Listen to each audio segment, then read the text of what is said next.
Okay, all right. We are getting started. Peace and wellness, family. I hope that y'all are happy and whole and all that good stuff. As y'all know, I am the Queen Poe. If you are new here, welcome. Okay, the intention of this video is for us to discuss and unpack and really dive deep. And really dive deep into what it means to be a Sangoma. I want to have a deep discussion about South African spirituality. You know, when I first came on YouTube, I did a video. And in that video, I talked about my experiences with African spirituality and what I knew up until that point. And that video was about 4 years ago. And it kind of like, it kind of blew up. And a lot of people reached out to me and connected with me. And I made sure to talk about what I knew from experience, from studying, from traveling around the world, and really getting and building a connection with African spirituality anywhere I went. And one of those places I went was South Africa. And while in South Africa, I got to know and understand the Sangomas. And I'm very big on staying in my lane. As y'all know, I only talk about and teach about things that I'm very well aware of up until the point of my awareness. And then I always like to make space and give room for the true on the ground in practice, really doing this work native to the culture, born in blood, in practitioners. And today we have a sister queen who I love dearly. I adore her so much. She is beyond beyond what you may be expecting. I'm just going to tell y'all that now. If you are in the wellness community, you already know I've been bragging about this sister, talk about this sister for a long time. I love her so much. She's an actress. She is a healer. She is a founder of her own Institute of Spiritual Healing, where she teaches and trains folks on how to be a Sangoma and continue the traditions and continue the practices. She is a host. She is a storyteller. She is so many things, so many amazing, great, dope things. And I really love her dearly. And I know that you are going to love her too.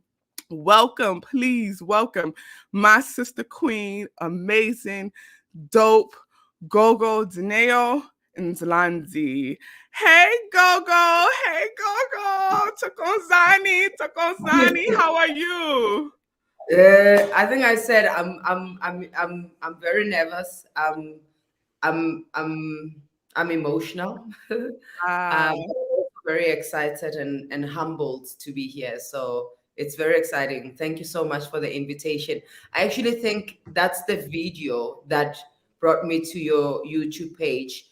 And I remember I commented that it is incredible to find somebody who can stay in their lane and not teach on things that they've really not experienced or been taught on. Because I think for me, that's what I find, that a lot of distortion comes from people learning things online and now teaching like they are masters and really misinterpreting and continuing to perpetuate the stereotypes around African spirituality. So I was like, no, she's a real queen. If she can say I don't know much, this is what I can say, but beyond this, I'm limited.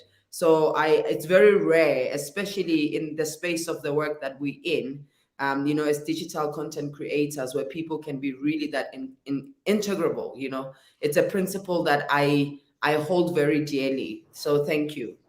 I'm honored, Gogo. I'm honored. And when you connected with me, I immediately went to your page and I was like, okay, she does this work.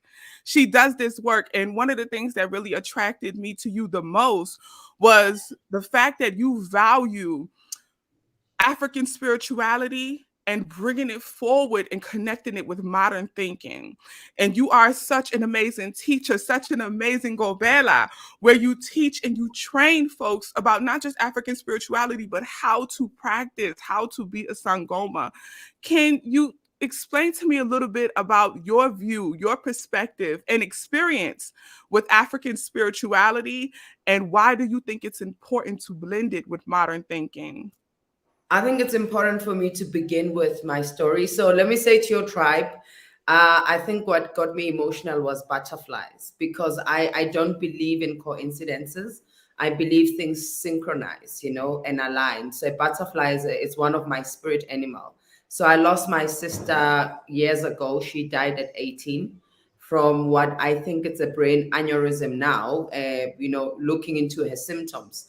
So I always know that she shows up and she is like a guardian of blessings and abundance. And when I see butterflies, I know that she's present. So thank you so much. And to know that that's your tribe's totem, then it just definitely says to me, like, this is what I'm meant to do today. So I grew up as a charismatic Christian. I found Jesus as if he was missing. Because they were like, I found Jesus, and I don't remember him saying, I'm lost, find me. In when at the age of 12, this was a very tragic moment in my life. And as we know, 12 is number three. So it was a turning point for me. I lost my grandfather who raised me. So I was raised by my maternal grandparents.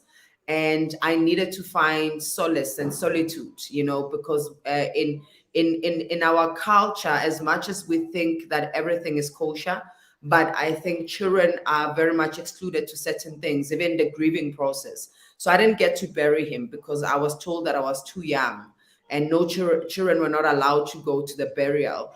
I just left him at home. I came back and they told me he's gone, and I just still couldn't contemplate and comprehend how is he gone. And I thought like burying him and seeing that whole ceremony will somewhat help me come to terms with my loss, but it didn't happen.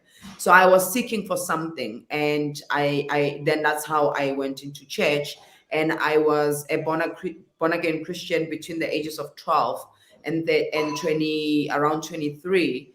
But in Christianity, I was devoted. I was at church 7 days. I was a youth leader. I was in the ministry at the time. I was studying theology to be ordained as a pastor, which, funny enough, I got ordained as a pastor last year. Oh, wow. Okay, congratulations.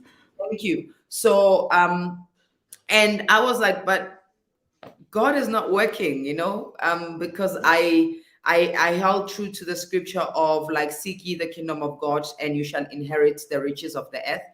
And I wasn't. I was struggling badly, irrespective of how much I was putting in, how hard I was working, how dedicated and committed I was.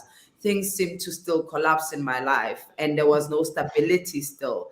And I think the first, moment of change was when I met a Rastafarian guy who asked me where I come from. And of course, I was from church.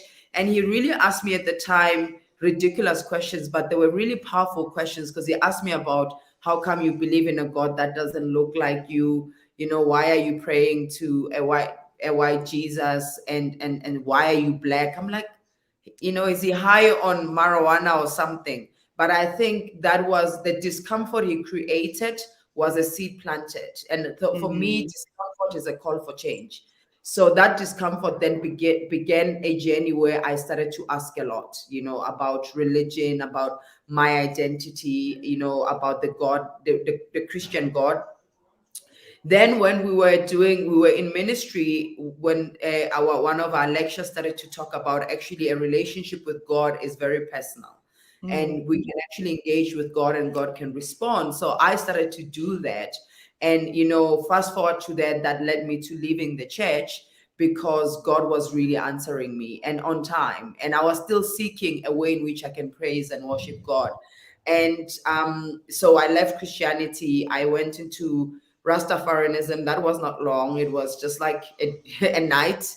I love the music. I love the drumming, which I think was the Sangoma in me, because Sangoma means, one whose gift is born through music and dance and drumming.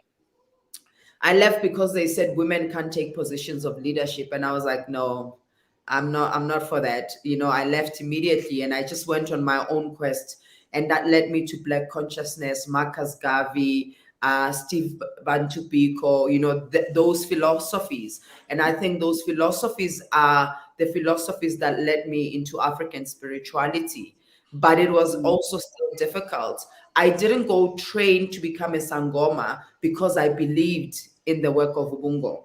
So, I remember when I was really questioning if I really was called or if it was a mental illness, because I got diagnosed with temporal lobe epilepsy. Um, Mm. Nine, I was actually at an American international school. So I was a smart kid. So I got an academic scholarship, and there I lost my sanity and I got hospitalized for 6 months. So my last year of high school, I spent it in a mental institution. Oh, And wow. yeah, and and the meds didn't really help. It made my situation worse. Then they undiagnosed me and they left me with nothing, so I was left with all these questions. But I remember one interesting experience when I was going into I think it was probably a trance where my neck kind of twisted, right? And Mm. I was being prayed for, like different religion, Christian domination churches came, because it felt like the whole day, because it's only at midnight that my dad brought some medicine from a Sangoma nearby that I sniffed and I snapped back. Like I had like this, plenty mucus come out, and I was so exhausted. I slept and they took me to that guy. I had nothing. I took everything he gave me. I threw it away. I was a Christian, and charismatic Christianity is like you don't temper, you don't enter into that world, because African spirituality is demonized. So when I went into training, it's because I've tried everything. Mm. And Mm. into training, I wasn't really, desperate for the training. I was desperate for peace and serenity in my life. And I Woo. was, I've got a family. I already had 2 kids at the time. I'm married. I've got a great job, but I can never be at peace. I'm always unwell within myself. I had a disease that can never be really held down into a diagnosis. Allopathic medicine was not working for me, all these Mm. other interventions. So something was not at ease, And when I was told earlier that I'm supposed to be a Sangoma, and I was like, what, me? Sorry, I'm not going to walk barefooted and, dressed up like them. Yeah. So I went because I read a book, and in the book there was a quote that said, "Just because you don't believe in it doesn't mean it doesn't exist." And I think that book changed my perspectives on things. So I went and I started the training. So, and I think post my training, I was like, no, I gotta talk about this work. I gotta really demystify the myths, because a lot of Africans, as much as we think they're in Africa, so it's a natural inclination for them to subscribe to Ubungoma. It wasn't Mm. necessarily so at my time. And that time there wasn't a lot of content creators who would teach about African spirituality. Even when I tried to look, there wasn't much. And I'm glad there wasn't, because there's a lot of distortions as well on African spirituality. It has moved from spirituality to religion. And it created, a fear around ancestral relationships, ancestral connection, and ancestral communication instead of reverence. And I say that is connected to the God wound, and that is religion, because religion has taught us to fear God instead of revering God, to see God as outside of ourselves, as opposed to we are an expansion, an extension of God, because I'm a physical manifestation of God. Woo. So, Go you go. know, You go go. If I could shout, I would shout. If I had a tambourine, I'd be shaking it. Go go. Okay. Go ahead. Go ahead. I'm yeah, so if you were in church, you'd be like, Hallelujah, sorry. Okay. Holy Spirit. Go So, go is preaching. yeah. Okay. So yeah, so because what I found in my training with very little belief was seeing my life really transform in a way that I can't explain, and words cannot begin to capture the impact of the training. The training is very brutal. It's Mm. very hard. It challenges everything that you know about yourself, God, ancestors, but it takes a toll in all aspects of your being. But even as hard as it was very healing, and Mm. I could see things really unfold, things I dreamt about, things I thought my mind was going crazy and wild. And I said, no, I want to talk about this, but Mm. I really didn't know how until a woman who came to my practice, who was I think she was a TV producer. And I loved in my consultation. So when I'm doing divination work, I'm just not reading you only, I'm teaching you as well. So I want you to understand what I'm saying so that you are empowered, because a true healer is one that actually is able to teach others how to heal. Because a true healer is not one that makes one become dependent on the healer, that I see a fly on the wall, oh, I need to see Gogo. I have a stomach ache, but it's the one that really teaches. So, and she was like, wow, my Lord, I've never had somebody speak the way that you do and the way you explain, and you don't instill fear. There's so much love in this work. And like they say, the rest is history. So that's how the teacher in me came alive. And I was Mm. invited on the TV show, then it became a radio show, then it became many other things. And that was the beginning of how I started to infuse being a Sangoma, in the in our modern times. And the importance for me is, one of the false belief systems we carry is that Ubungoma can only exist in its Asianness, in its primitiveness. But we don't Mm. understand that actually spirituality always evolves. What does not change is the essence. You don't change the core of things, but it evolves, because spirituality is that fluid. And even when I was training, like, I'm wearing this because I'm now, but I hardly wear this, I hardly wear beads. So in training, I was like, I worked in corporates, I'm like, do I have to wear layers and layers of cloths, or can I make dresses? And my Gobela was like, of course. And my Gobela was really pro making Ubungoma look palatable and beautiful, as part of us embodying the beauty of what it means being a Sangom. So I Mm. started dresses where people are like, oh, I want that outfit. I'm like, no, it's not just an outfit. There's more to it. Yeah. And yeah, so then I started really looking at how do we modernize it. And it's a trial and error, because sometimes in our attempt to modernize it, it can be really be swallowed, because modernization is with whose framework. And at this moment globally, things are modern if they can subscribe to Western standards and Western norms. And we know how the West is quite dictating and dominating. So even when people come from the West and they want to start to dictate and dominate the work I do at the Institute, because they think this is Harvard, they think this must be this way. There must be, lectures, there must be modules, but we are working with spirit. We still teach, we still train, but you need to be able to unlearn, to relearn the necessary things for you to actually ascend in your spiritual gifts. Because when you come for training to become a Sangoma, I am activating the gift that is already in you. Your Oh. ancestors are not gifting you the gift, you are born with the gift. And because when you lend, you lose your soul memory because of the programming, that your environment, your education, your cultural influences. So when you go to a Gobela, is so that they can activate that which you already have. No one has your power, therefore no one can steal your power. The power is in you. You give away your power. Go. All right, y'all, we gonna head out. That was it. Okay. That was it. Go. Let me just say, so much. Everything you just said is really touching my soul, is touching my spirit.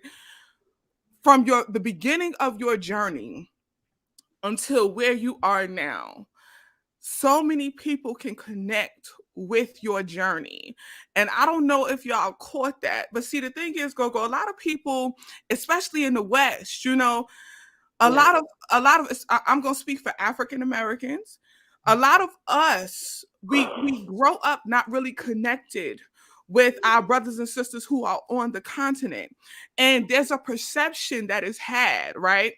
We are taught, and as you said, the essentially conditioned to believe what the experience is of our brothers and sisters who are on the continent. So even you talking about the beginning of your journey where you were a Christian, you found Jesus, you found you as though he was lost, you found God and stepped into the religion of Christianity. A lot of folks who are African American can connect with that. And so many African Americans, that's where their journey starts. It begins in Christianity. So I hope y'all caught that, everyone who is watching. I hope y'all caught that with the understanding that in America, you are not the only ones who have to deconstruct. You are not the only ones who have to unlearn and relearn, So I hope y'all caught and connected with that part of her journey. And then you spoke on the call the Yeah. call, right? You started deconstructing, and you transitioned and you practiced, the tradition, which is a beautiful way of life of being a Rastafarian, and stepped into the Rastafari way of life for a brief moment, but the call was still present. Now, something when I was in South Africa and I was learning about the Sangomas and I was learning about their experience, something that was interesting was that call. The Yeah. call. It was a very unique experience. And I touched on this a little bit in the video, but as someone who, again, grew up around this and experienced this, can you please first explain what exactly is a Sangoma and how do you know you are called? You spoke about your experience, but overall, how would someone know if they are called to be a Sangoma? I don't know. I can't see comments, and I love seeing people's comments because it also I'm connecting, and I can also speak to some of the things that are coming up. So I don't know I saw them at the beginning, but they're gone now. Okay. Um, Do you have you have another tab open with YouTube with the video yeah, link? yeah, Is the chat open? Can you see the chat? yeah. The chat is open, so it's asking me connect to YouTube to join the live chat. So I don't want to do that because it takes me out. So I Oh, don't. okay. So yeah. Okay. If there's But anything that comes up, you let me know. So okay. I think firstly, people need to understand we have incarnated into human beings, right? Because it's a call. All of us here at this time, even times before our time, there's always been a call. So our souls have decided to actually embody a physical being called human, instead of a cat, instead of a plant, because there is some sort of calling. So Mm, all of us are called, and some of the things I'm gonna say, this is how you know, are not necessarily unique to Sangoma calling, because I'm seeing that with a lot that's happening in the world. We understand that the world is abnormal. We cannot operate from the systems that have taken us away from ourselves. So we are all somewhat feeling disconnected to those systems, because they've actually disconnected us to our callings. mhm, Because everyone there's social norms and expectations of how women should be, how men should be, how black people should be, how these people should be. And because we fall into those programs that sometimes are actually out of sync with why we've come here. So Isangoma it's an African spiritual healer whose work is to actually become an intermediary between the world of the living and the world of the ancestors. mhm, So, and you're an intermediary, so meaning that you are not the ancestor, you are not the power. So you basically are a vessel. You are channeling information and knowledge from the spiritual world. So you have the ability to access, an encyclopedia of information from the spiritual world. So you have the ability to access Akashic records. So that's what you are called to do. And because you are called to access that, one of the things that you would know that that's your calling is that from the beginning, where you could actually start to apply your rational mind, things don't seem to make sense. mm, One, secondly, from the beginning of where you could actually see wrong or right. So when your brain, your you know your logical brain can be able to think on its own, that there's always something that felt unease, so there's been a common disease throughout your life. You don't wake up and like, oh, I'm just feeling broke, or I'm having financial problems now. No, it has been something that you've carried from the beginning of time. So Mm, that long term, what we call, some people call suffering, I call awakening, has been there.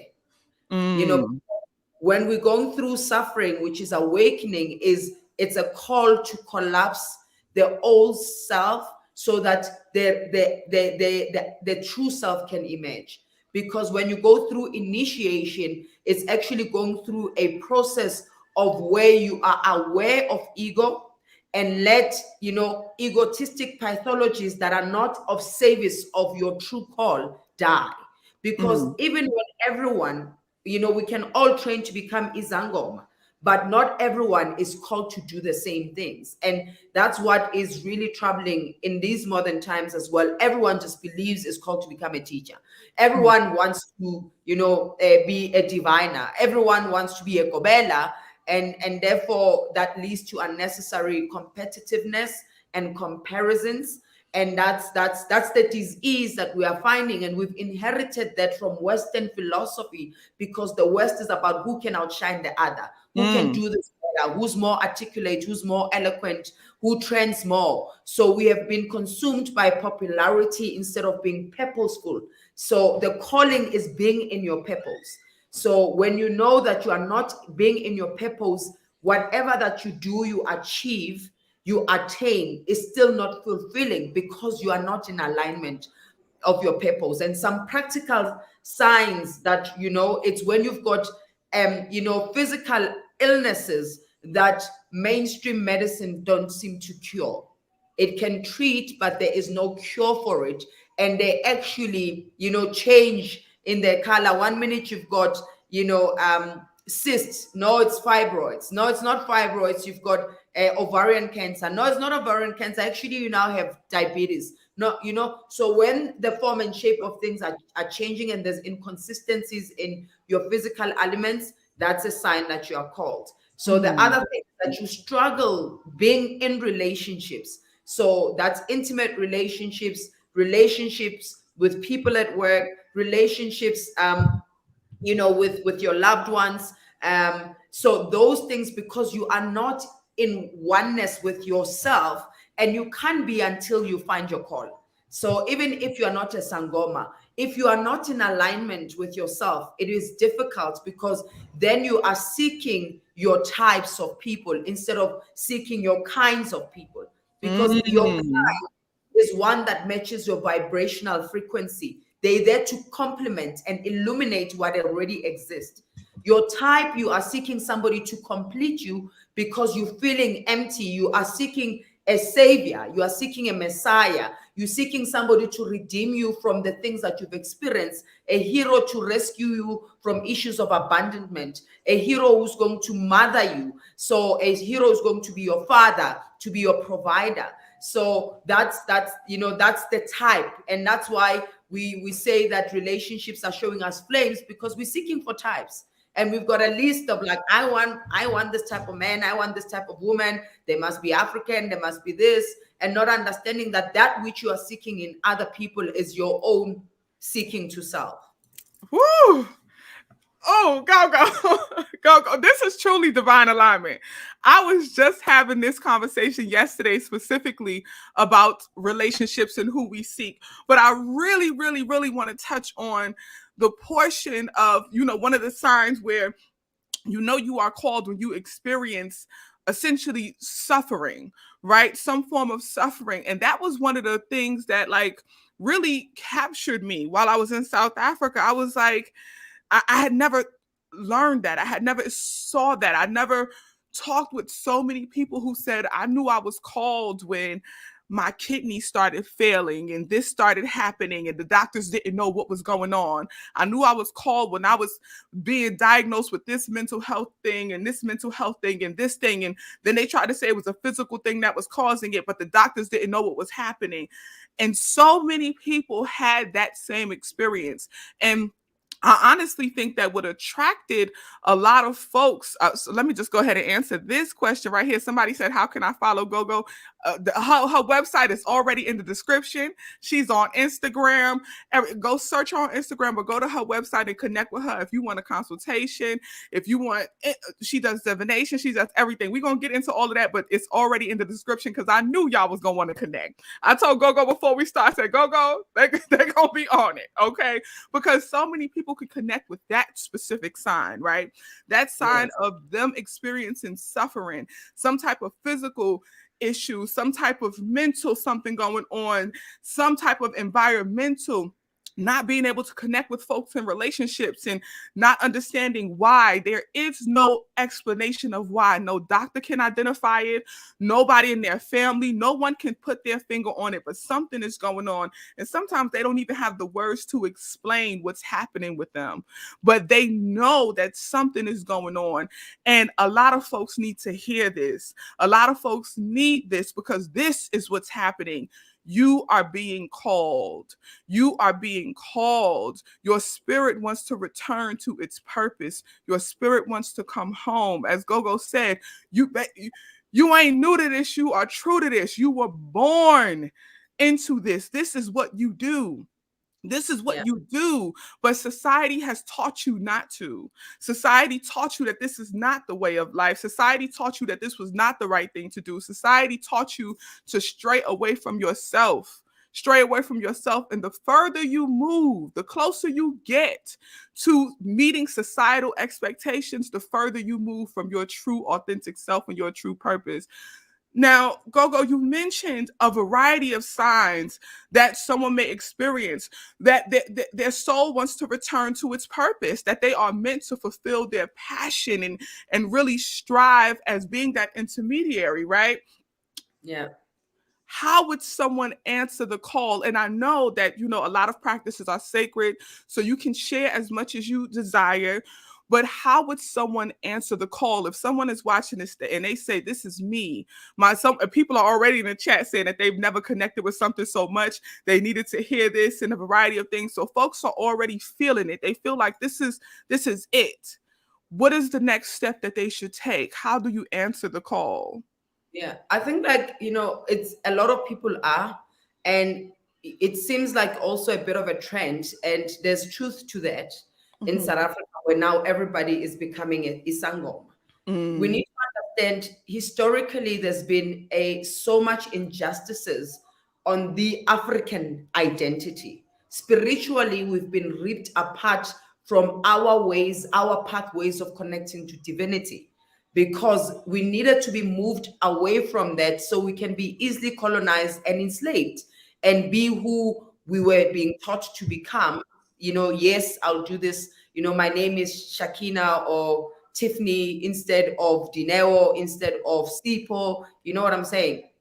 So when you are answering the call, understand that you need to understand you are signing up on a journey.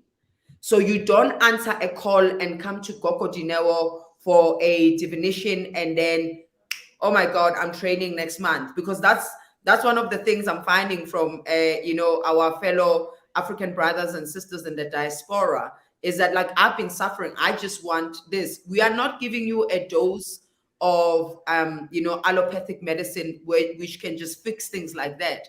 We are really uprooting to deeply root you again. So to uproot roots, it means that we need to work with the tree, from the leaves, the branches, to the stems, all the way down to the trunk, to the roots. And we might also need to tilt the soil a little bit.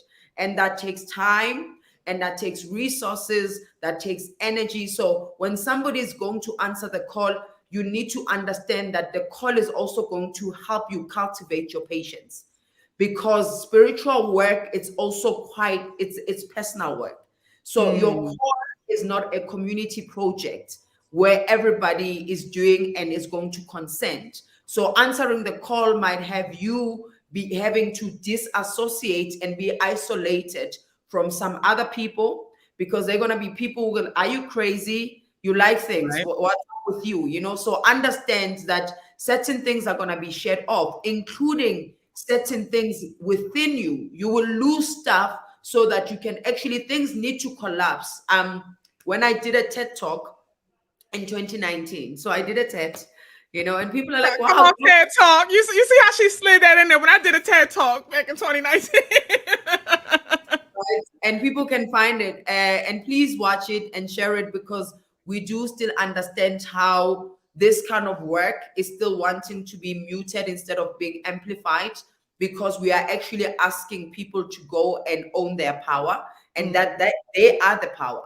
And we understand that there are still systems that really benefit from monopolizing that power and saying you can only get power here, you know, and not there. So it's, I said, when things fall apart, they actually fall into place. So the collapse of things in your life is because those things no longer serve you and they are interfering with your rebirth. So by answering the call, first thing, don't assume from what I told you automatically it's a call to become a Sangoma. So it would be to go through a spiritual consultation, a divination, to you know, to see indeed that this is what it is. And you'll go through a series of processes and rituals to also help this work start to become familiar. Remember, we are rewiring your hardware. So when we rewire the hardware, do not enter into the call, you know, jumping right into it. I've done that with other people and it has not worked, because also, you know, our Africans in the diaspora, they're so zealous, especially when they find something, but they don't understand that your level of readiness must match your aspirations, because no matter how powerful the Sangoma work is or your Gobela is, if you are not ready, the aspiration is not going to be met. So that's why developmental work doesn't work. That's why certain processes don't work, because readiness and will is not there. Because, you know, one of the spiritual principles that we work with, and not everybody does this, is the law of consent. Fully give of myself in order for myself to yield the results of what I'm doing. So you can think you are, but something in you is still not really willing, you know, because there's a resistance. There's like, what? I need to sleep on the floor. I have to wake up at 2:30 in the morning and bath with cold water. Child, no way, you know, Right. like, you know, and that's why going into a process slowly and gently is very important. Never go to somebody who's going to insist anything on you. This is a relationship that must be consented to. Your sovereignty is very important in spiritual work, because if we don't apply those principles, we are tampering with your temple, we are tampering with your divinity as well. So that's the first place for one to start. And I will say, learn as much as possible, but also be very discerning, because there's a lot of us, and in a lot of us, there are charlatans, there are fraudsters, there are opportunists, there are wannabes. We know that in every field of practice, there's that. So be very discerning of the content you are consuming, because it can consume you and drown you. But how you know somebody is a credible healer is one that does not instill fear, one that doesn't pushes their agenda, right? One that doesn't threaten you, that if you don't do this, you're gonna die. One who doesn't bombard you with information and that seems like you have become the center of their life, is one that still allows you to be and allows for your freedom of expression. Expressing yourself does not necessarily mean that everything you want is going to be, you know, but to be heard. So these are the things, because people always also ask me like, but how do you know that this one is a true one? I mean, I think for me, you know, even people who are here, because of the work that I've done, my authenticity and you know, my credibility as Isangoma and as a Gobela is already certified, because I've went into spaces, you know, I went into spaces that needed that to be, credible, because we need to also understand that in our work we are not regulated. It's not a regulated practice. That's why it's a free for all. I Mm. wake up, wear beads, listen to Gogo Dineo on YouTube, and start my own YouTube channel. And I'm trending on TikTok, and people are like, wow. And, this is the one. And most importantly, a healer is to make well that which is not well. When a healer is starting to demonstrate toxic traits, when you are a healer and all you talk about is other people and how you're going to actually set them right and set them straight, because they don't know your power, girl. Like, you don't know who Mm. you're with.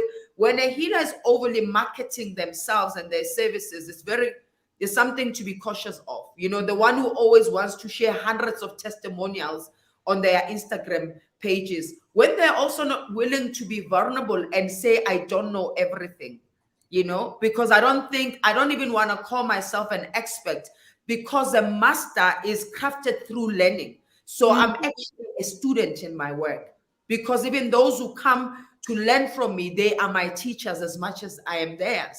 Because true masters are the ones who have a spirit of learning. And I think for Mm. me, when you go to somebody who thinks they know everything and they are master of everything, that's not true. I have many traits and skills, yet I'm not a master of everything. There's things that I don't do as a Sangoma.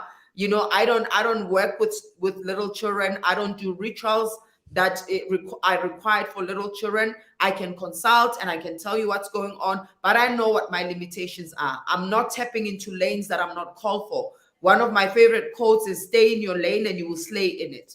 Say it again, Gogo. Say it again, Gogo. Please. Stay in your lane and you will slay in it. Mm. Mm. That's a word.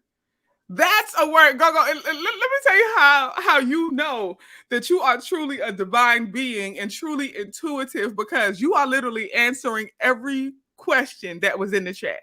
And I can't Every see it. question, and I know you can't see it. You are intuitive and divine, because every question that everyone had, from how do you differentiate trauma from the symptoms or signs of being called, you answered that. How do you know someone is true? Someone is a good mentor, a good elder to go to. You answered that. Everything that people are asking, you are just naturally flowing, because you ain't new to this. You are true to this. Y'all, Gogo had the nerve to ask, Yeah. before we started, ask like, why her? Do y'all see why her? Do y'all see what I mean? Do y'all see why? If you are in the wellness community, you know that I've been talking about bringing Gogo on for a long time, from the very beginning of my journey of talking about African spirituality publicly. I've mentioned the Sangomas, but I was patient. And do you see why I was patient? Because I'm very mindful of only bringing folks who I know are true and are really doing this work. And hopefully not coming from a place of ego. As Gogo just mentioned, it's important to not come from a place of ego. It's important to not come from a space of, wanting to control. And as Gogo just mentioned, a true, true, true good elder, or also known as a Gobela, a teacher, a good Gobela is not going to try to control you. They are not going to force you to make them the center of your life, or vice versa. They are going to give you the freedom to be your true, whole, authentic self, teach you, and not desire to be the person that you always have to come to, because they wanted to teach you how to go within. And that's really how you know who's a good elder. And there are signs. There are signs, and as she just listed many signs to look for, because I know a lot of y'all are going to be searching for an elder. A lot of y'all who are really connecting with this are going to look for someone. And I'm telling you, in my personal opinion, you don't need to look no further. Like I said, her link is already in the description. Her website is in the description, and you can book her services, her I think consultations I want to there. say something. People need to also differentiate. You see, when you are in training, you do need your Gobela to be in charge, because you're like a Mm-hmm. baby who's being parented. So you Mm-hmm. can't say, I'm going to give I parent, even my parenting style is very different. I'm raising four beautiful spiritual beings who are having a human experience. So I can't parent them the same way, Mm-hmm. even to the dislike of my eldest children, to be like, no, but with us, I'm like, because I've also grown. I have healed. I've become better. Therefore, I do better. When I was your Wow. mother, there were things that I wasn't aware of, my own traumas. I was actually saying to my son today that, I know that I also raised you with brutality, because I was trying so hard not to become my mother, but I became her exactly, until it Mm, became so uncomfortable. Actually, until to a point where I think I threw a tap of Vaseline at him, right? Because I was mad at him. And I was like, that's what my mother used to do. Even mm. when I became a Gobela, my Gobela was actually my mother. So you are taken to a Gobela who's going to help you heal your inner child traumas. Ubungoma doesn't heal everything, but it actually awakens everything. And just I to be use clear, Ubungoma is the practice, it's the actual spiritual tradition. And a yes, Sangoma is a person who practices. yes, yes. Okay. So people need to understand, as we activate your gifts, we activate your shadow too. Hmm. Because things exist in duality. There has to be a yin and yang. Mm, So what happens in the training is that as I become your Gobela, because there are rules of engagements, there are principles, because where we are not principled, then in our freedom, we tend to go into falsehood, right? whew. So anyone can be like, you see, I'm dreaming of you, Bab. When you are a Kobela, you called Baba. And I know that you're supposed to be my wife. I've had a lot of those things, and I've made a lot Mm, of mistakes because one, because of my own naivety. I was naive and I was not as experienced as I am now, because experience is everything in this work. Experience in spiritual work is actually incremental, because that's wisdom. Intelligence is cultivated in the classroom, but wisdom is gained through experience. And mm, to be an elder, experience counts. And you cannot tell me at the age of 21 you are experienced. You might have some experience, but your own life experiences add value to your work as a healer. And that's why I don't advocate for children initiations. You will see young children initiating. That's traumatic. You are actually traumatizing those children, because you are depriving them of childhood. You are taking away their innocence and purity. There must be rituals. So these are to parents who their children are called. Intervene as early as possible, so that it does not get accelerated to a point where a child needs to get initiated. So in mm, our culture, you are into adulthood at the age of 21. Western culture is 18. In South Africa, the law says you're an adult at 18. Yes, but remember, 18, you are at 9. You are ending a cycle and beginning a new cycle. But 21, you've come into a point of divinity, the Trinity, the Holy Trinity. So in that element, therefore, you are able to actually open yourself up to access higher spiritual dimensions, so that the gifts can be then activated for usage. So when mm, you are in training, your Kobela is in control.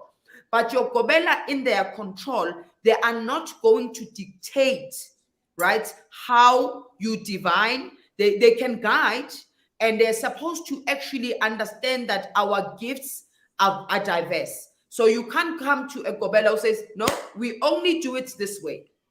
Your Gobela is there to actually be present, and be present to your spirit, not necessarily you, and say, actually, Queen Pooh, you see, this is how most people do it, but don't consult like that. It doesn't work for you, and give constructive feedback like that.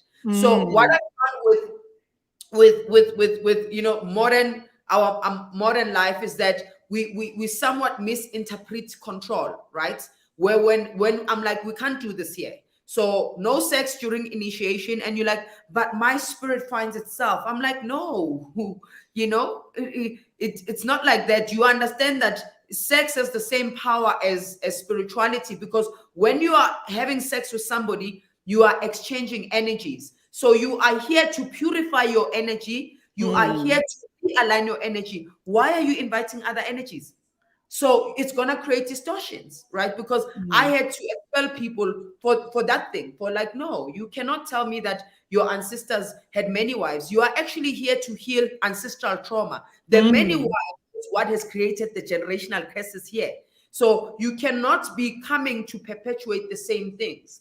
So it's people must be very clear on that. When you are in training, it's military. It's like when you go to become a monk, there are rules because we are birthing you anew. So you can't want to come with the same old you, but wanting a newness in you. And that's the mistake. You still want to come with the luxuries of your old life.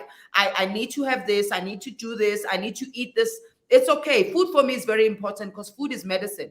But sometimes people then want, what is acceptable to become, unacceptable to become acceptable. And they'll say, you control me. If you're asking them that you can't, you're not allowed to do this, you're not allowed to do that. And it's like, no, but, I need to come in whenever I want to come in. No, then we're not learning here. You know, Mm. like you can't do Ubungoma. This is the other thing. You can't be trained as Isangoma, only, correspondence. The majority, and there's different types. And I mean, we can clearly see that this is, this would require another teaching because Ubungoma on its own, it's diverse. There are many different types of Ubungoma. There's ones where you can't do it in correspondence, right? You can't do it while you're in the States and I'm in South Africa.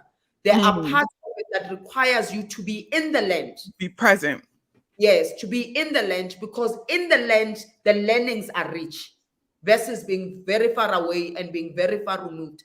So it becomes a cultural shock because language, not only in terms of, vernacular English, but language in terms of also how we communicate. Because to me, when there's certain things in how, you speak that's rude, and there's certain ways in how I speak that's rude to you. So that the language is also important. And to get the language of being Isangoma, you need to be in the land. You cannot be far removed from the land. So that's what I meant by saying, even as we become modern, we cannot lose the essence of things. And I'll give a practical example right now. So there is a ritual called Ugupatla, and people can go on my YouTube channel, Gogo Dineo Ndlanzi. On that YouTube channel, there is Patla 101. It was actually a request from the people in the diaspora. And I say that people will say, oh no, when you speak to your ancestors, you gotta have this in place. You can't speak to your ancestors in English. They won't hear you. No. What is the essence of Ugupatla? Is communicating, communing, being in relation with your ancestors. Everything else are tools to aid that form of communication. And the most important thing is your intention, because I can have all these tools, I can have all these things, and they're just aesthetics, right? But my intention is not pure. So therefore, even if I can buy my Mpepo, meaning African sage, from South Africa, I went to South Africa and I got the original one.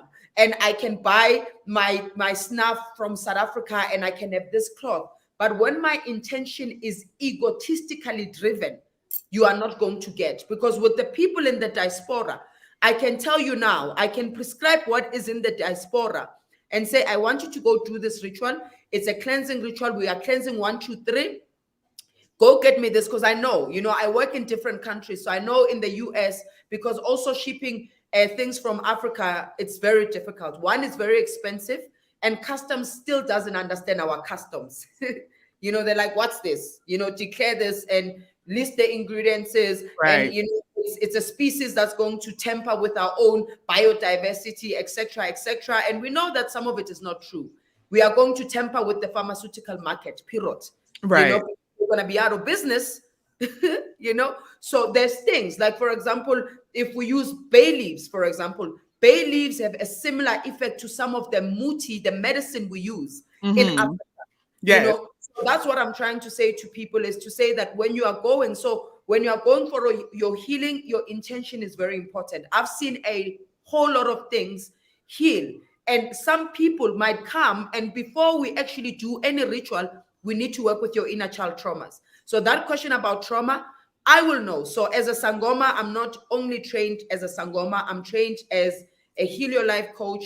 I'm trained as an inner child coach, because the reason I was keen to go learn, and I'm still learning, next time you see me, I will have been trained in something else, is because I'm always curious. I'm always like, but why is this not working for these people? Why do I see results here, not results here? And then you understand that human beings are complex. They are multi-dimensional beings who are made of the body, the mind, the spirit, the soul, the emotions. So when you are healing somebody, you need to understand A what is the holistic root. being. So you might have a calling, but your traumas will get in the way of the calling. So we gotta start there. There's somebody that I've been working with for a year. Listen, for a year we were doing inner child coaching, and they were struggling with something that for 25 years it got healed through inner child Mm, coaching. No mm, muti, nothing but that. And she said to me, that's that's my blessing. That is something, Gogo, I've been wanting. And I said to her, did you ever think that doing, because inner work is very important to me. As Africans, we are not taught to go inner. We are taught to look for the solutions outside. So mm. and she's been to psychologists and psychiatrists. She had multiple diagnoses of why she had the problem that she had. But when we went and we said, you need to reparent your inner child, because things that have happened to us have made us who we are. Our personality is not truly who we are. We needed to become a different person to adapt to our reality. That's what personality is. Personality is informed by nature, and it Mm. moves away from our nature. Go go. You are teaching, okay? Teaching. Now, I hope y'all caught the steps, right? So Gogo not only told us signs that you may be called, but also how to differentiate, how you would differentiate whether or not there's something else going on, or if you are truly called to do this work.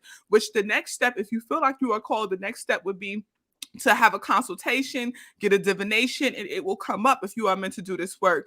Now, afterward, once it's identified that, hey, this is truly your call and this is what you are meant to do, the next steps would be to move forward with stepping into the journey. And Gogo just gave a very clear explanation that this is a journey. This is not a quick overnight thing. This is not next month I'm going to go to South Africa and I'm going to be initiated. And there's a work. And what I love so much about what you do, Gogo, what I love so much is that you are a holistic healer. You practice holistic wellness. This is not just a spiritual journey for you. This is a holistic journey. You are not just a spiritual coach or a spiritual teacher. You are a holistic coach and a holistic teacher. And I do want to also bring up, Gogo, this wasn't in the points, but I want to mention because I think it's so valuable. Not only do you do inner child work and you do, coaching when it comes to holistic wellness, but also, you are in a beautiful, loving relationship and connection, and you also do relationship coaching. Why do you think that too is valuable? So for me, we cannot truly return to ourselves, to that which has been taken away from us as Africans, without the center being family.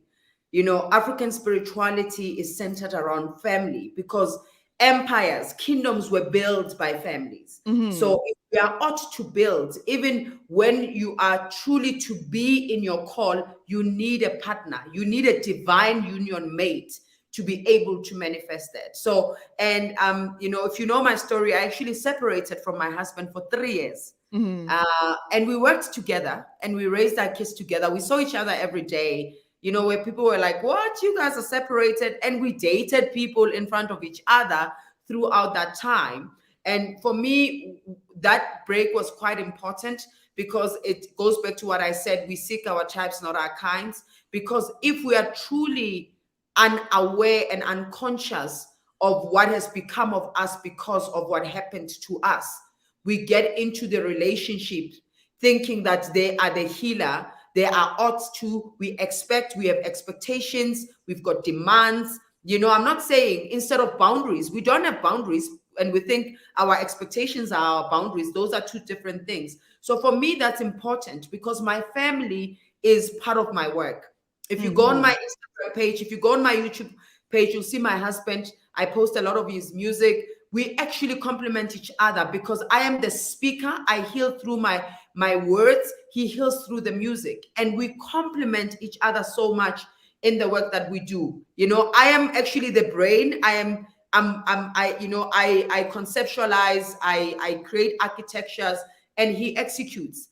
And it's such a interesting role because we move between me being the masculine and him being very feminine, and then he needs to be masculine and feminine. And that's really a beautiful thing. And my kids are very involved in my work as well. So I teach my kids the value of putting in the work, because we shall reap what we sow. So they are part of the work. They do the drumming. They help me with my with initiation. When I do initiation ceremonies, they very much there. And I think we lack, family in actually, let me say clearly, in Black communities, because in our in our need for liberation and independence, we moved away from really having partners. And I can say now there is a lot of great Black men out there, and we just need to actually also find our greatness so that it can illuminate and light the path towards the ones who are still great. Yes. Yes, I love that. And I really wanted to touch on that before we continue on in the discussion, specifically about, Sangomas and the journey, because I know a lot of folks are in loving relationships, beautiful relationships, and sometimes what they fear when it comes to answering the call, they feel like they have the signs, they feel connected and they know that it's calling them, but their fear is the fact that a part of the journey sometimes requires isolation. And some people internalize that message as, okay, well, I'm going to have to choose between my partner, my complement, and following my calling. And that's not necessarily the case. No, that's not Isolation. your compliment. The minute you say I have to choose, you are not in a relationship with your kind. I Mhm. trained and I was away from home for a year. And I actually trained my partner. And Ah. this is very rare, because people were like, what? A man? Because remember, when you train, you are my child. So as my child, there's the house rules. You behave this way, you do that way. So people could not believe, because he's the man, and the assumption is that, and he's a Zulu man. So they, Zulu men are traditionalist. So how? Because when he speaks to me, he had to kneel. When you are in initiation, you're on your knees all the time, because Mm. when you are on your knees, you can actually engage what we call your umbilini energy, which is the kundalini energy. Because Mm. remember, you are activating and you are connecting from the root all the way. I want my third eye to be open, I want my crown, but you're not dealing with your root. So it's all the way from the root chakra all the way up. So he was on the knees, he would say Togoza Baba, and he would not be, he wasn't sleeping in our bed, he slept with the other trainees. He sat on the floor. He wasn't able to attend certain family events because he was an initiate. So that was really a powerful moment, but it was the moment that broke us apart, because then we didn't know how to be partners again, because now it Mm. was elder and student, right? And Mm.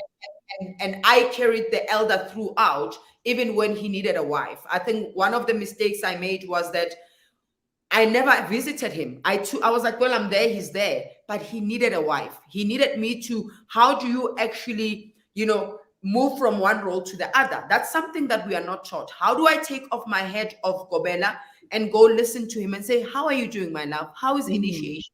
How are you Mm. doing this? Because I know that it's hard, but I took those things for granted, and I think it drifted us apart. And I recently initiated him into something else. And trust you, I came like his wife. So Ah. now, fortunately, we've got two separate spaces. There is the institute and there's our home. I would dress up for him. I would put Ah. lipstick on. I would, and I would also be clear. I would be like, on this day, I'm coming as Dineo, Spiwa's wife.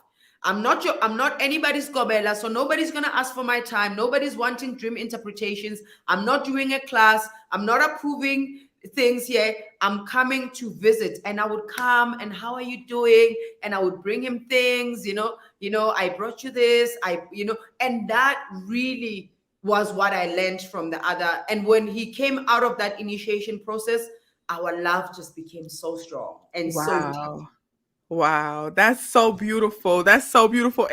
And getting back to the process, and we gonna wrap it up soon, Gogo. I don't want to keep you too long because I know you got a lot going on.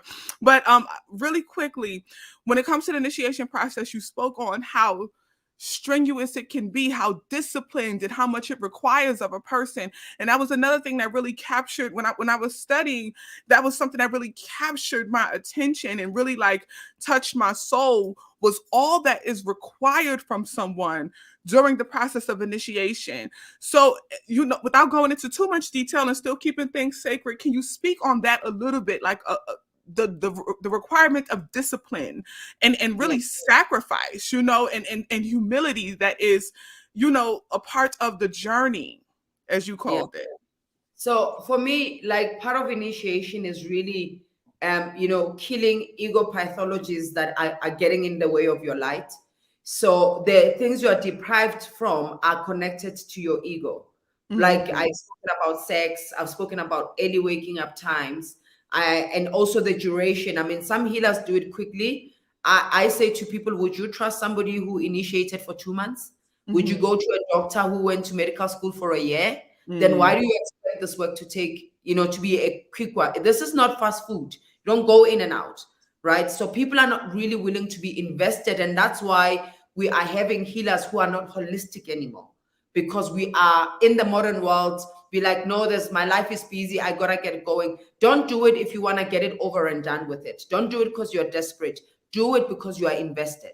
And yeah. when you are invested, everything else will come. So for me is the early, so you start as a patient before you're a student. So you Mm-hmm, work with somebody as a patient and you go through a series of rituals where you have to be, that are going to start illuminate the gift for you, right? Not activate it, but make it clearer. And it's very important, and I'm going to emphasize this in bold capital letters. Do not be trained by somebody whom you have not seen their initiation codes. Do not. mm, Do not. Why is that important? This is when people go out and it seems like what they've done is nothing. It means nothing.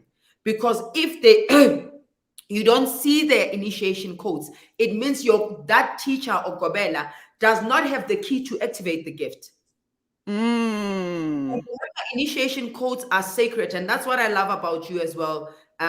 Queen Pooh, is that you respect the sacredness of the practice. And there's a difference between sacredness and secrecy. Secrecy, secrecy is about protecting Dineo. It's I am doing something and you have to keep quiet about it because you are protecting my reputation, right? You are protecting me. But sacredness is protecting the community of practice and those who are going to engage and have to go through the process of the community of practice. Is making sure that we are not exposing people to things that are not meant to be exposed. And because it's spiritual healing, when you are going through a particular initiation rite of passage, it is you and those you walk with. And by the time you go into it, those you walk with have already been known or they are about to make themselves known. It's not Queen Pooh. I've got several ancestral names. So when I'm in my ancestral element, it's not this woman. It's a man. My voice changes, my mannerism, my demeanor. So when you are seeing that and you are not not even conscientized, but you have not immersed yourself in that experience yourself, you are going to project, you're going to mm, judge, you're going to be mm, traumatized, you are going to be traumatized. mm, So that's the danger. Then that's why people like, I don't want to do that. There's a lot of healer in the name of teaching and saying, but we can't make this work secret, then want to expose everything. That's mm. another road flag. If you're following a healer and they're showing you everything, they're in the river, they are there with their chickens and everything else, run. Because that process is sacred. I'm also protecting your privacy as my client because we still have to keep things confidential.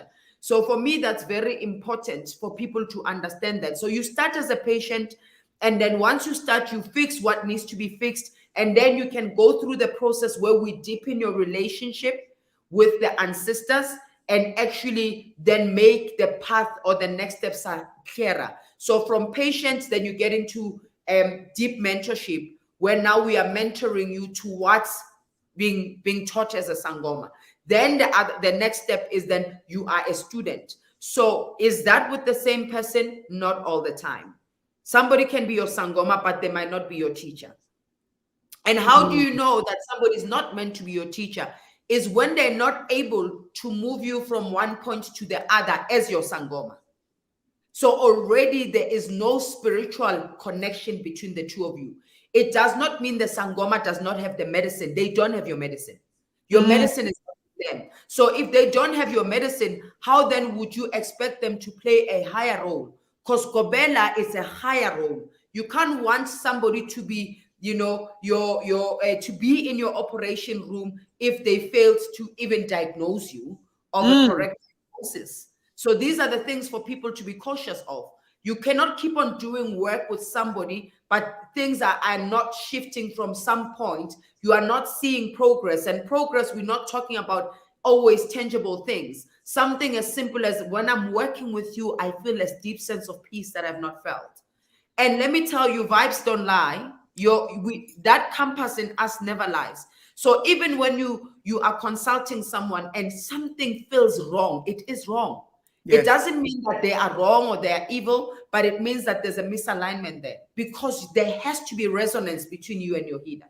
There has to be stability at some level. So you can't go and say, I want to be trained, but everything about you is completely opposite. You are pushing too much apart. Some parts apart are good, because that's how we actually can dance very well together.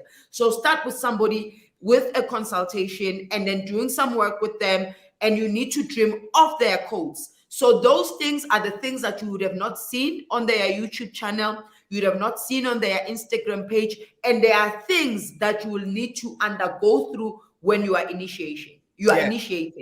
And these people hate me for it. People don't like me. Sangomas don't like me for that, because they're like, no, but in our modern busy life, how do people dream? I'm like, then if you are not dreaming, and this is important, if you are not dreaming, you are not ready for initiating. Dreaming is the language of the spirit, basic language of the spirit. If you are unable to travel in the past timeline, present, and future timeline, how are you wanting to be accessing higher dimension? What are we activating? So that's the foundation. And that's why I say to people, like, you can't say I'll dream when I'm in initiation.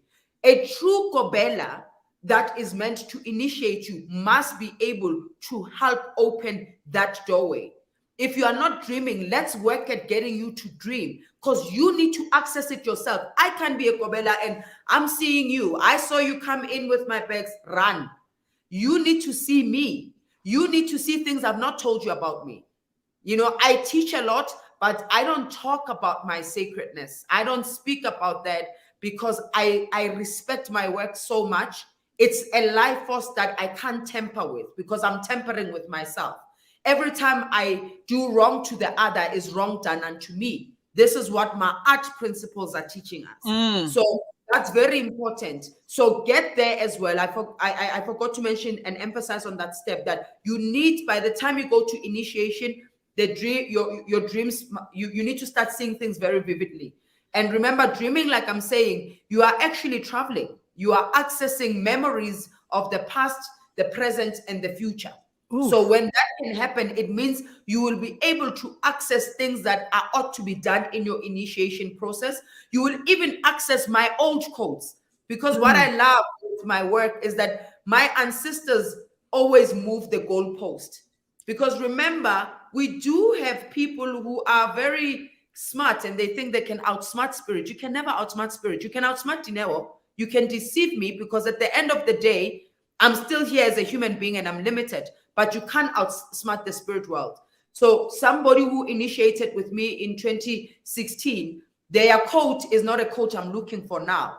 I'm not looking for now, because as I grow in my work, then there are new codes that I get given. So some people will see, there's a lady who I'm supposed to initiate.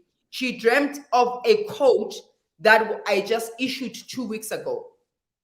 Like, I just issued it 2 weeks ago, right? Some people have 77 or 100 dreams before I say this is the one. And I think for me, if you're not patient, then you are not for this work, because even initiation requires you to be patient. So it's a test for the two of us, because I cannot, and this is for me, Anyone who knows me, Dineo can have a flaws, because I'm human. But in my work, I don't play games. In the work that I do not play games. I'm not going to waste your time. I'm not going to waste your resources. We rather take the longer route to get to the right path than take a shorter route to go to the wrong path.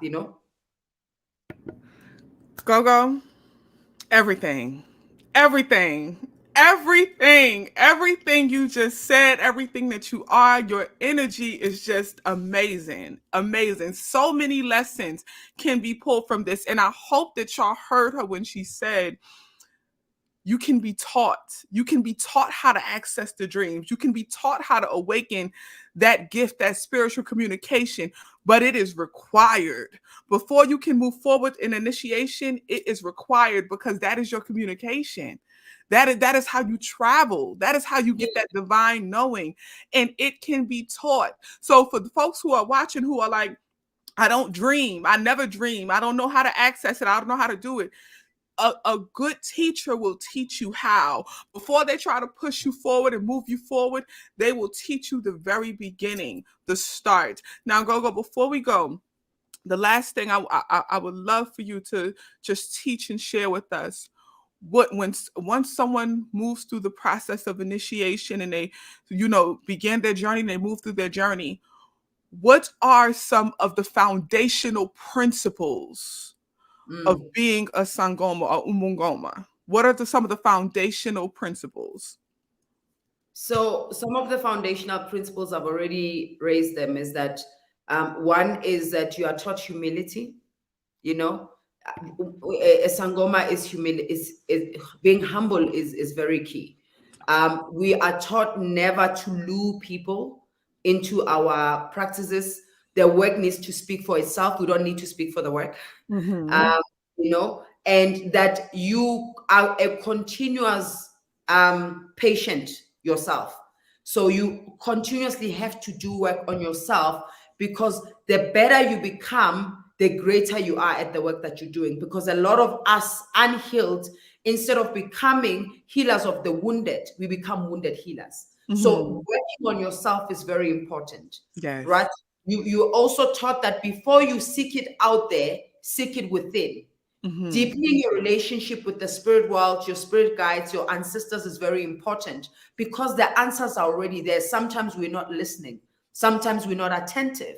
So it's very important. So you don't move from one thing to the other, is to stay in listening. We are taught that let me not say we are taught. What I know is that, because not everybody's taught this, I am not held at hostage by my ancestors. They Ah. need me as much as I need them. Mm-hmm. They don't have a physical body. That's what Elder Maldome Petri Some said.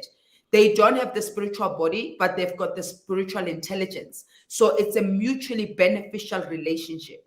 You Yes. cannot be dictated by your ancestors against your will, because then they are moving away from one of the most important natural laws, is do not tamper with people's wills.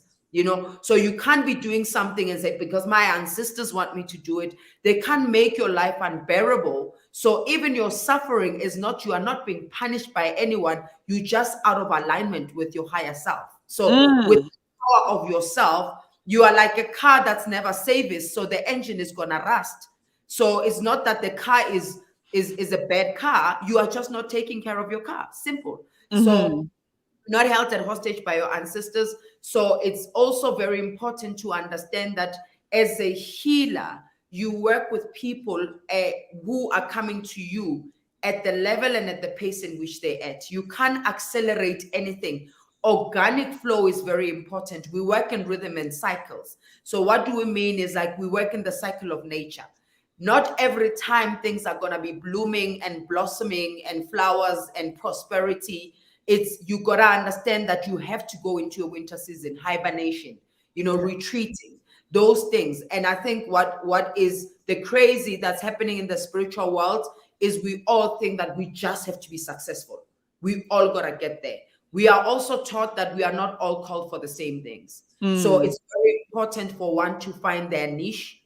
And once you find your niche, invest in it, because it will yield the dividends. So once you put in the work, you put in the money in growing your gift, you will see your gift bearing the fruits that needs to be. So you reap what you sow. There's a lot that I can say, but that's that. And I think for me, as the closing remarks is that I've been a Sangoma for 13 years.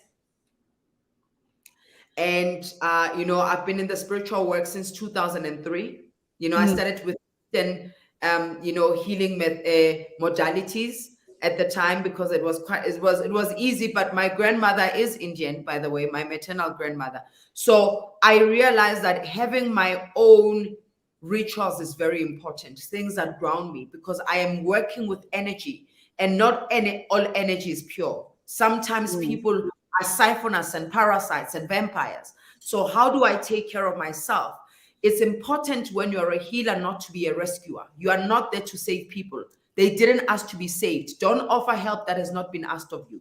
So don't go out there and start doing DIY things. They didn't ask. Even if they are asking, you can't, this is not you can't generalize everyone and think that a headache is caused by the same things. So for me, self-care is very important. So my routine in every morning, right? I begin my day by going into divine, either it's a prayer, call upon my ancestors. I stretch my body in my bed, get a glass of water, take my kids to school. I do that. When I'm tired, I get somebody to drive them, but I go to gym. And I don't gym for my sexy body. Yeah, I know it's sexy. But it's part of my holistic healing. And who is your healer? A healer, an elder needs another elder. So I have a community of healers. I've got a life coach. I've got my own Sangomas, and I still have my elders under my institute. So my institute, there's still people who hold me accountable to the work that I do. And I think for me, that's very important. We all have to account to someone who's more experienced, someone who's actually even more objective than you are, because we can be so immense in our things that even when we're in the wrong, we think we're in the right.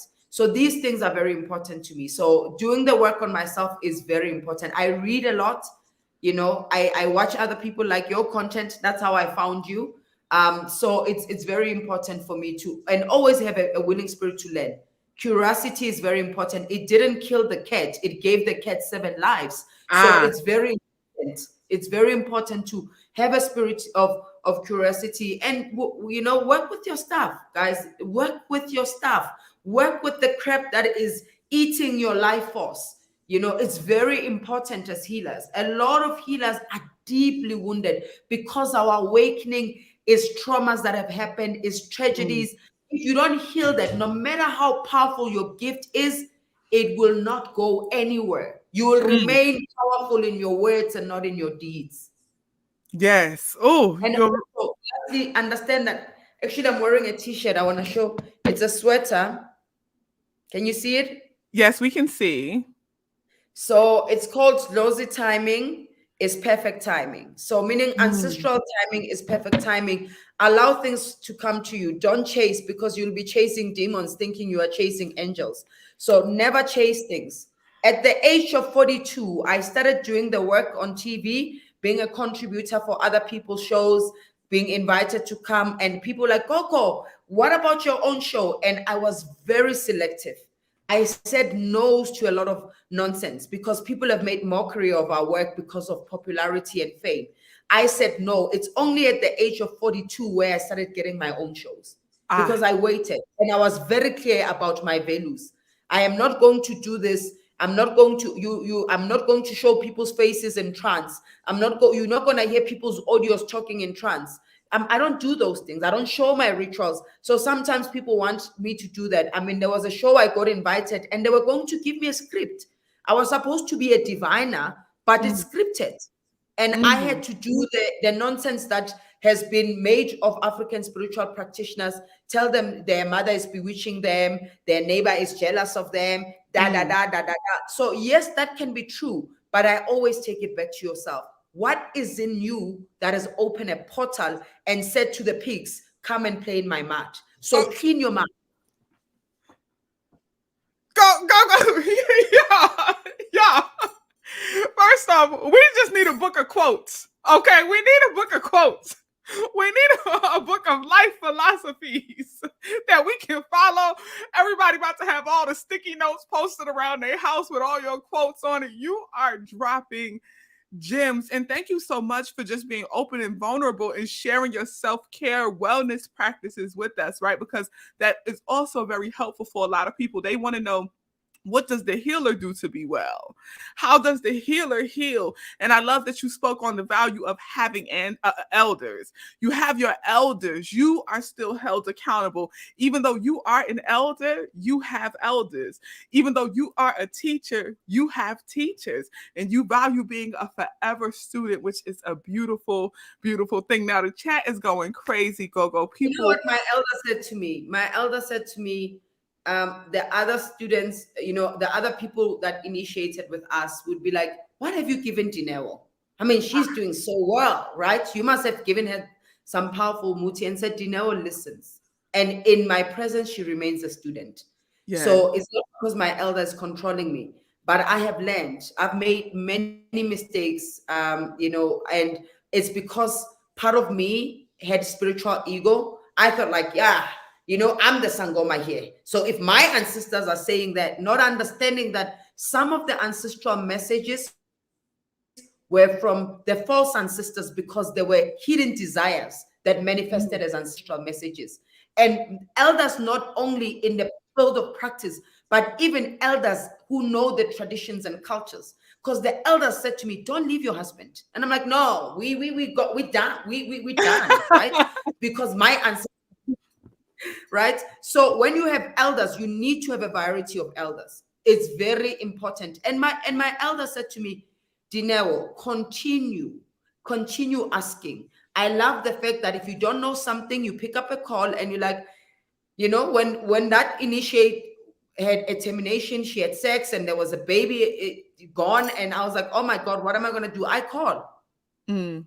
How am I going to deal with this? If I encounter something that I call and she comes, she comes, she's been in practice for 30 years.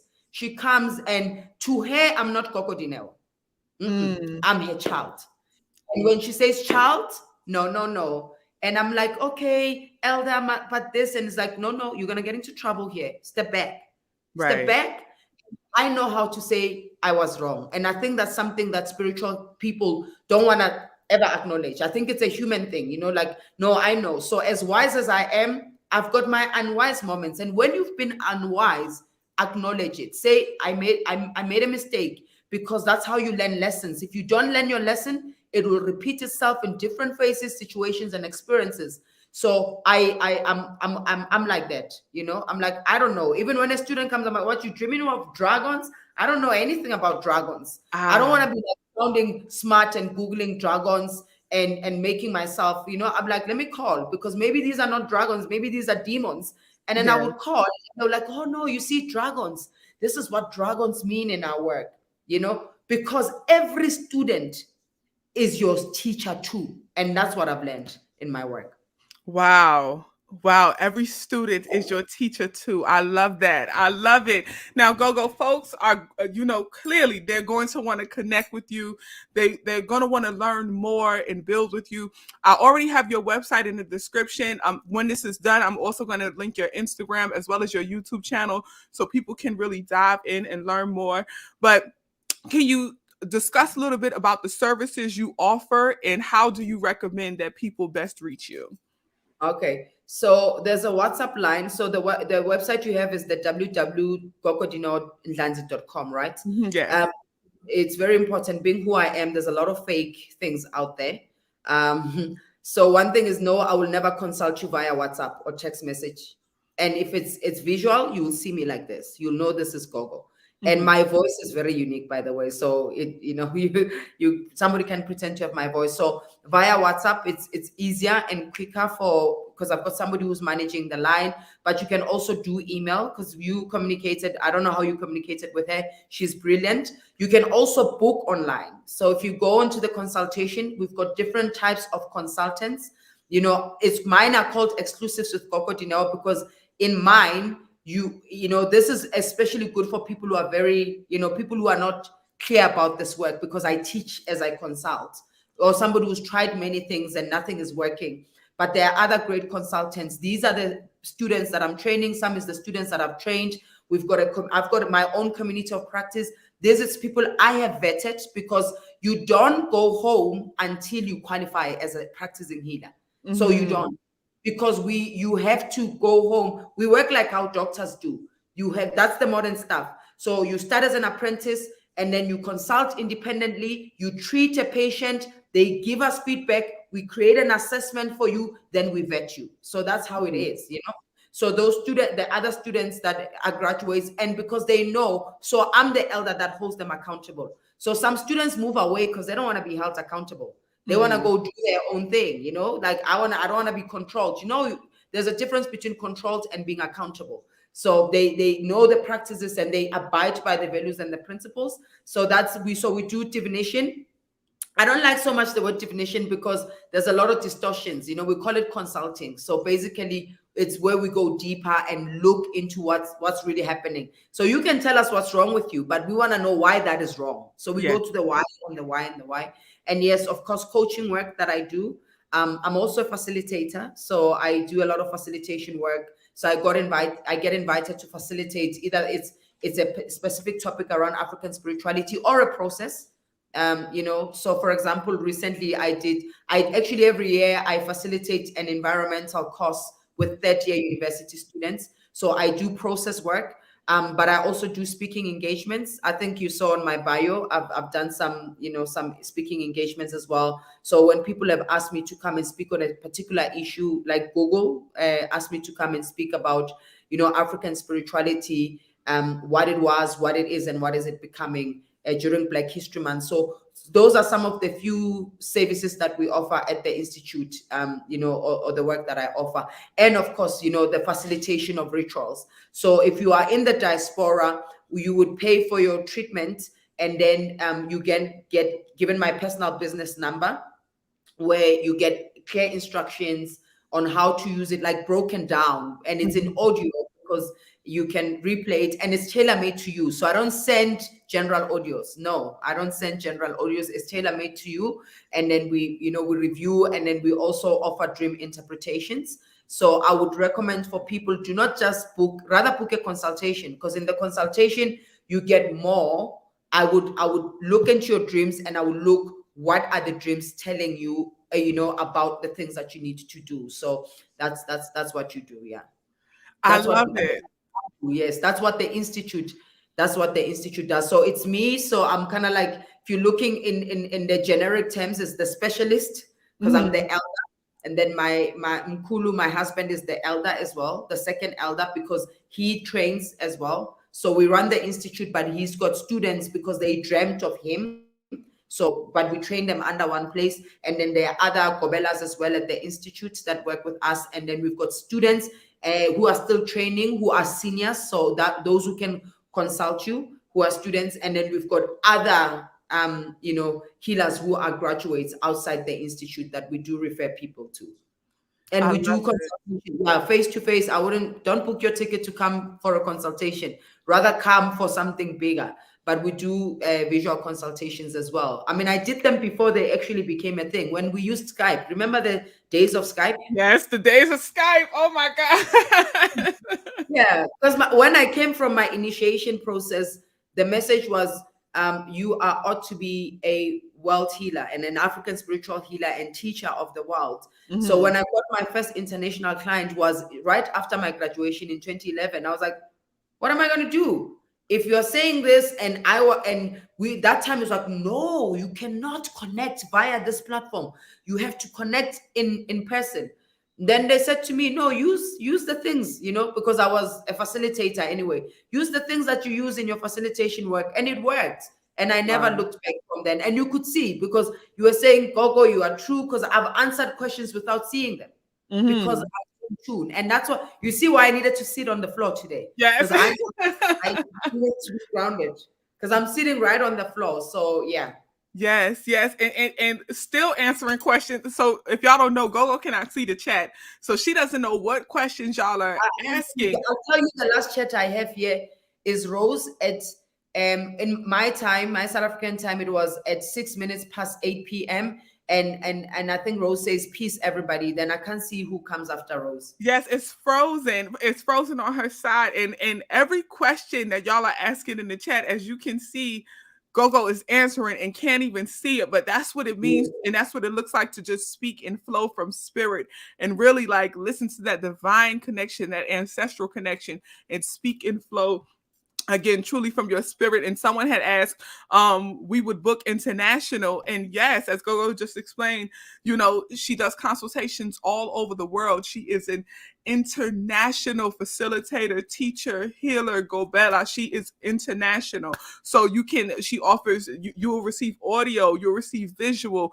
It is possible for you to be able to book. As she said earlier, when it comes to the full process of initiation, there are some things that need to be done on the land, which most traditions are that way, where you will need to return to the land to do certain aspects of a full initiation.